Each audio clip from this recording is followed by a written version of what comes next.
phones. Yeah.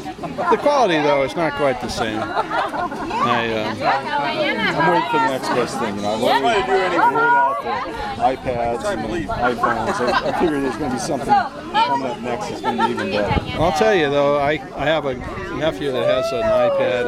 And iPads are nice. Oh, they're incredibly good. For a presentation, I learned that from my son-in-law was telling me about. He's done really well on Linux. But he's very technical. Linux, did you say? Yeah, he's a regional sales manager for Linux. Oh, okay. Down here, everybody buys cheap AC because they buy like, what do they call them, Goldman or whatever they are. But up north, Linux is huge. Right. People want to buy it once, and they want something dependable. They'll last for 20 or 30 years. I like it. See, I work for a place called Greenwood here in Seattle. They sold that stuff. I come from a technical. I was buying stuff for years. Right. I had to learn a little bit about it. How's the picture taking coming along? What's that? How's the picture taking coming along? I'm taking a movie right now, so speak into the camera. A movie? Yeah. What's the movie about? Well, I don't know. Whatever you want to make it about. Beers and girls and fun times? You're the star. Yeah. For my 5 seconds of fame. That's right. You never know. Put it on YouTube. It's amazing what goes and what doesn't. Oh, yeah. You might go viral. Yeah. I do a bunch of fractals. They're just basically mathematical functions, and I make movies out of them, and then put them on there. I got one. I call it "You're Getting Sleepy." And it's basically just a spiral that's turning over time, and it's just mathematical. I got 60,000 hits, and once you get over 20,000, they start paying you money if you do ads with them. I didn't know how that worked. Yeah, they start soliciting. Well, what they do is you set up. The problem is you got to have everything's yours, and I used some music that wasn't mine. So they just said, well, but what they do is. Music, I know some struggling musicians who love Really? Cool. Yeah, there's a guy by the name of Mark Nowicki. I think he's also a member of this group too, but of SIG. But he does a lot of shots, and I've got about 10 or 15 different meetup groups I download. So I've got about 160,000 pictures. Wow. And he, of those 160,000, I think he has about 20,000 that he's taken.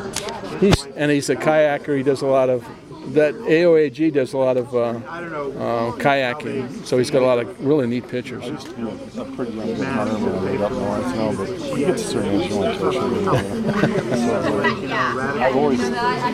I could have made some movie. I mean, we used to go up to this place. It was like a rainforest area. It was this big monster rock, big as a house, and set up do a predator call, Yeah. And then watch the coyotes come in around. Yeah. You could actually see the way they did it. If you could document that, it would be so cool. Because they're very methodical about the way. Oh yeah. You'll hear them way off in the distance, and then you see them just to come in. It's like pretty soon you go, okay, they're stalking us. I don't have a gun with you. Well, in fact, unless you were injured, it wouldn't be a problem. I was still, 20, 30 coyotes. Coyotes a lot. It's pretty scary. I was up at South Mountain, and this one guy's quite the hunter, and he brought a call that was basically a rabbit screamer. That's what the predator call is. Yeah, and basically, kind of weird. Yep. And he got up on the mountain. In fact, this was in, where we see coyotes once in a while, not very often. He got up there. 9 or 10 people, coyotes came down. I tracked some of it. I actually put it on YouTube and put it on there. And but they're so elusive. They're so sneaky. And You're lucky if you catch them, just like glimpse of them. Yeah. They don't like to be out in the open. And I'll tell you what's even worse is cougars. Oh, really? Bobcats are cougars. I've hunted most of my life. And, I've seen just a flash of a cat. But I've been sleeping with mountains where they just wrecked my camper. Really? Tore it apart, huh? Yeah, and there's cat tracks all around. It's like, holy shit, that's all wrong. You know? It's not good. There was one in my camp last night. It must be. They're very shy. Second birthday. I sit way up there and watch it. Right. I remember we went on a bear hunt and we're coming back down for 2 days. We had shots and all that. It was like way up there. It was hot.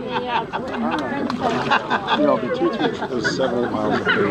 You'd have to hike do that. You know? Yeah.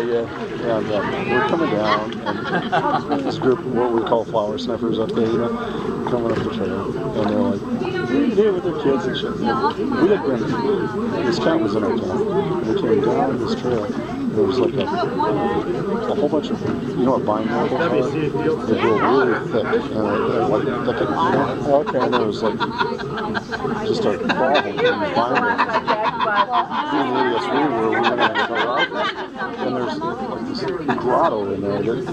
The sides of the hill were just clawed out. You can see it. There's a deer carcass. Wow, cat tracks all over. Let's get the hell out. There's a stunt, you know, they mark the territory and stuff. And then we can see where this cat went right up on this ledge, right down below it. Yeah. People were coming up the trail. Poor kids and stuff. I said, no, there's a big cat up there. We've seen him. You know where they're at. It sits right up on the They love little kids, a little dog. This guy said, no problem. mountain lions don't get bigger than 80 pounds around here. I said, dude, the tracks are that big. Then I said, I've got a friend who's got one mounted that's 180 pounds. He goes, oh, well, you know, so blah, blah, blah. He was like, okay. And I thought to myself, you know, you should go back. Yeah, they had it. I missed it. Well, sometimes people don't listen, you know. But talk about photo opportunities when we're up there. This place is really cool. It's up in the Olympic Mountains. And you go up there and there's a whole alpine valley. Up there you got, you know, Santan does lowlands with all the bar bike firs and all ride. that. And it's really Right. dense Santan, when they forest. do You Labor go up a Day, little higher and then it starts thinning out.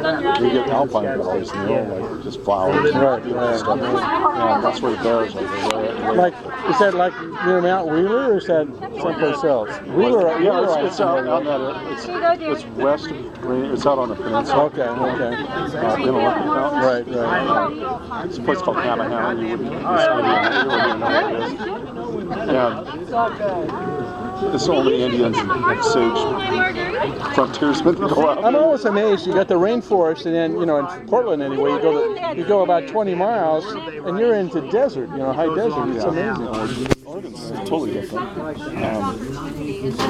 But we actually do have a rainforest up there, you know, which is pretty much where this was. But you go out there, and we saw like 7 or 8 bears. Oh, yeah. We're way up above them. And it's hot. We're dressed for the winter because it can drop below freezing at night and be 78 degrees. We're sitting there watching. And they're down there. It's like a Holiday Inn for bears because they have these alpine lakes that are they're just like aqua blue, you know? And these bears are laying down there in the middle of all this and the blueberries, they're just laying on their backs and raking these blueberries with their mouth, you know. That'd be cool. I'd love to get pictures of that. My buddy's with me, and he's like looking at it through a scope, and I said, that's pretty magnificent animal. Yeah, a lot of these, as far as I'm concerned. So we were just up there watching and stuff, you know. I thought, I wish I had a movie camera. Yeah. It's so cool to kind of watch them, because you want to walk over, lay down next to them, and they lay back and start eating berries. And they go in for a swim, and they lay down for a while. It's just really cool to kind of watch them, because they have no clue where they're at. But if they catch your scent, it's all over. Yeah. Well, I hiked around as a kid, hiked around Yellowstone Lake there in Yellowstone. So you know all about bears. Wow. And the ranger says, be careful, because the salmon were running at the time. It was in the spring, and the salmon were running, and the ranger says, you've got to have a can, you know, before they had the little beepers and stuff. You have to have a can that has rocks in it so they can hear you coming, because if you don't, you're going to get it. And last week they put bells on their shoes. Yeah, good idea. Because you're walking up the trail, they say, you're okay as long as you don't surprise them. Yeah. You know, especially at Solid Cub. Yeah. Who's hungry? It's just something I want to do. Just been working. We're up there on the Russian River, which is kind of cool, because they're right next to the fishermen. And, you know, they come in. And, Now this is up north in Russian River, up there in the peninsula. Or? well, Russian River is in Alaska. Oh, okay. We're okay. up there. And, It's also in California because I. oh, yeah. It's a different Russian. Yeah. Different Russians. Well, it might have been the same Russians because they came down all the way to Oh, you're San right. Francisco. You're right. It might have been. Yeah. It might have been.